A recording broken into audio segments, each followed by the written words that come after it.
Hello, pumpkins! If you are new to my channel, welcome.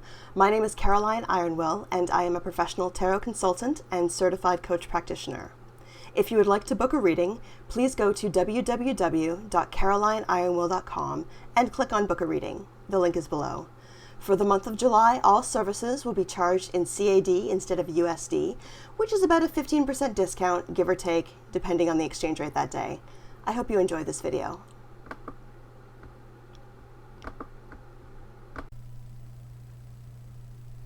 I wanted to talk today about tarot for minors and what I feel about reading for minors and my policy, or in some cases their lack of reading tarot for younger people. There are many tarot readers who have the policy that they do not read for young people, and that is what they do, and that's what they believe, and I respect that. Personally, for me, I love reading for young people. I think that they have so much potential ahead of them and they have such bright futures. I do believe that everyone is in control of their destiny, and so when you can kind of see where a kid's going and encourage them to pursue their dreams, I think it's just incredible.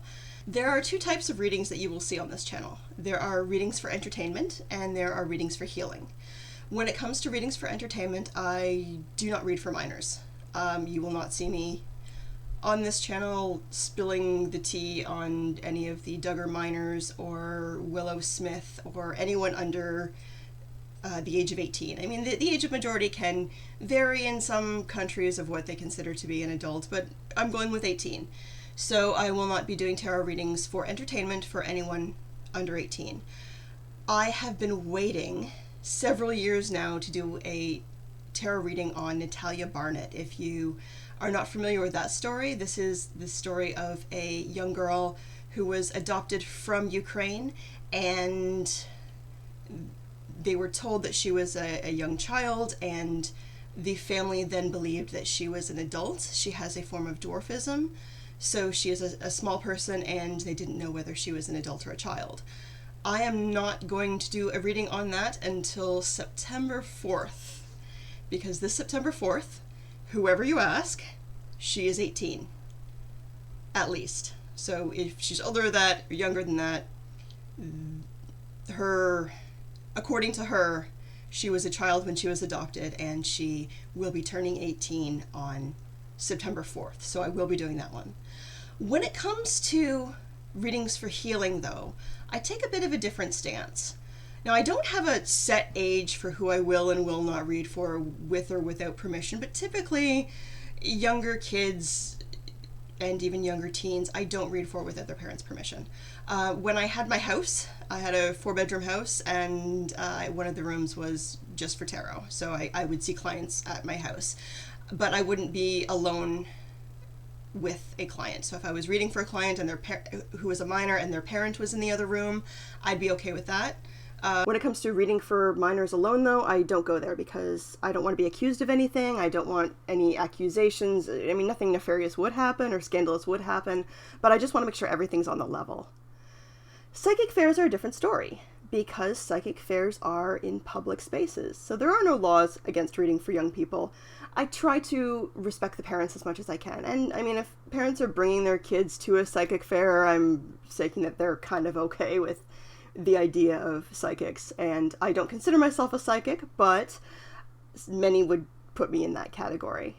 And often, like, mom will be looking at the crystal table over there, and so the kids will be walking around loose, and kids will come up to me. I do have, like, a pick a card for $5, so I'll give them a little reading, and I don't charge kids.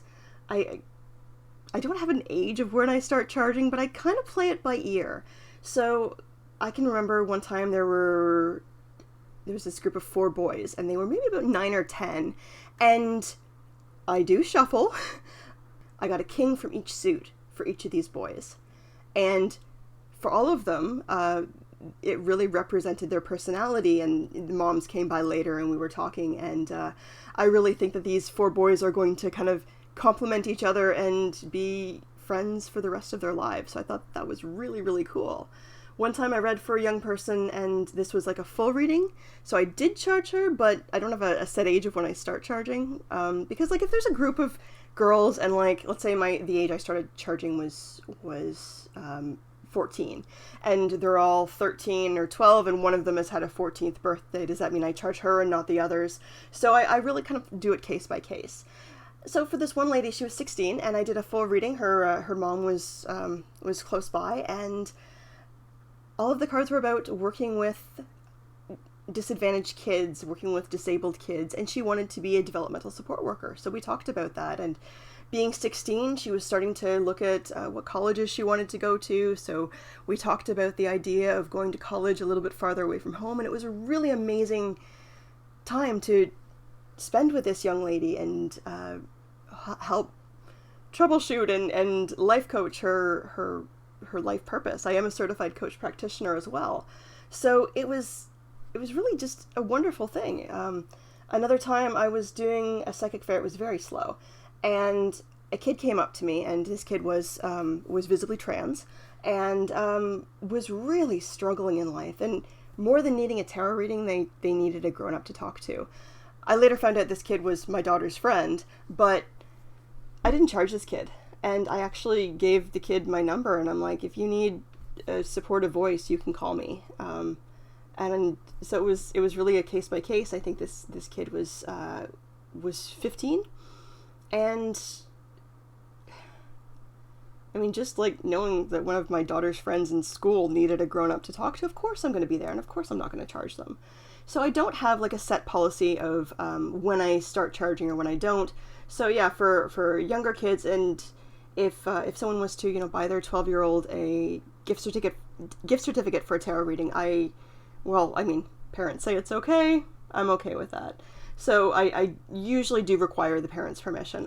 There was another time there was a group of 13-year-old girls. I was doing a fundraiser for a school, and mostly reading for the parents. A group of girls all wanted readings, and I knew that this school had a large population of Syrian immigrants, and I know that there are some reservations in Islam about tarot, and I just didn't want to cross any boundaries. So I said, here's my phone.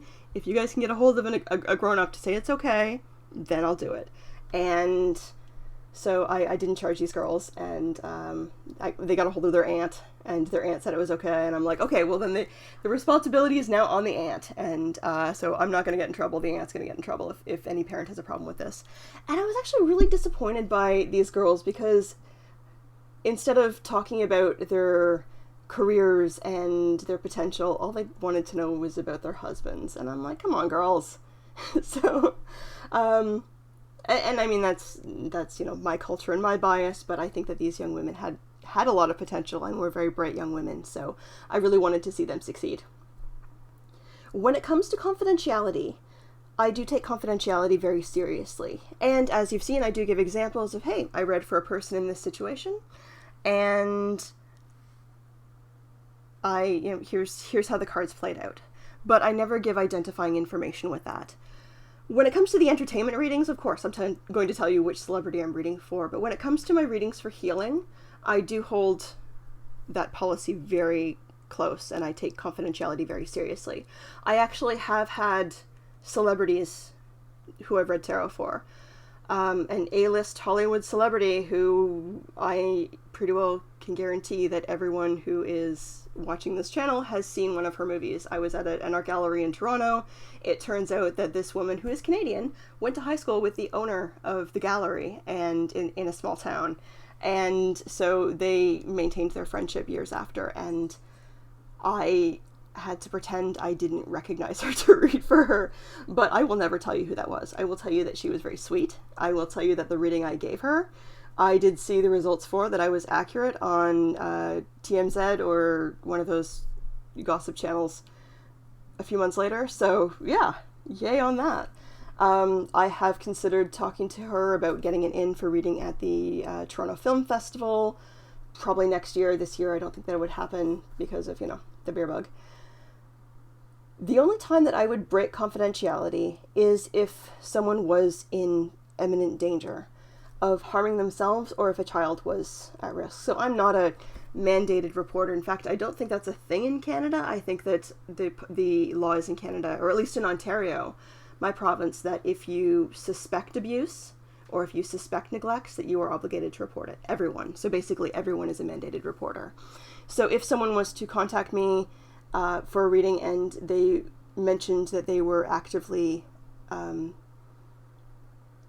having a mental health crisis and concerned of being a danger to themselves of their own life, or if they were to divulge that a child is in current danger and was currently not being cared for properly, yes, I would contact the authorities. And so I want to make that policy clear as well. And that becomes difficult because I don't always have contact information for the people I'm reading for. And I take mental health very seriously. I don't want to call the police on someone who's having a mental health crisis. I don't believe that the police are the appropriate choice. I would far prefer to have some sort of mental health first aid responder, like a social worker, like some sort of other mental health professional or clinician, to come and talk to this person who's concerned about their well-being, or who I'm concerned about their well-being.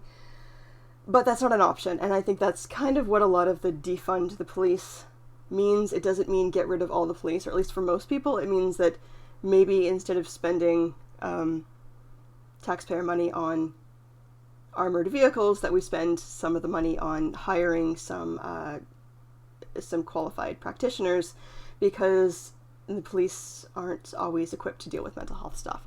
But who else do I call? If I don't call the police, who do I call? So yes, I do take confidentiality seriously. I do take into account permission when dealing with minors, but I do that on a case-by-case basis. So if someone was to, as I said, buy a gift certificate for a half-hour reading for a 12-year-old, I would feel comfortable doing that because the parent bought that.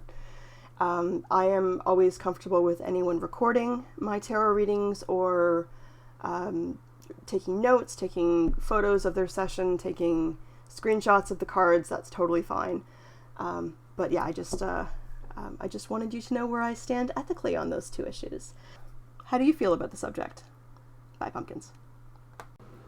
Thanks so much for watching. If you found value from this video, please consider supporting this channel by buying Merlin a TREAT at www.coffee.com/Caroline Ironwill. Look at that little face.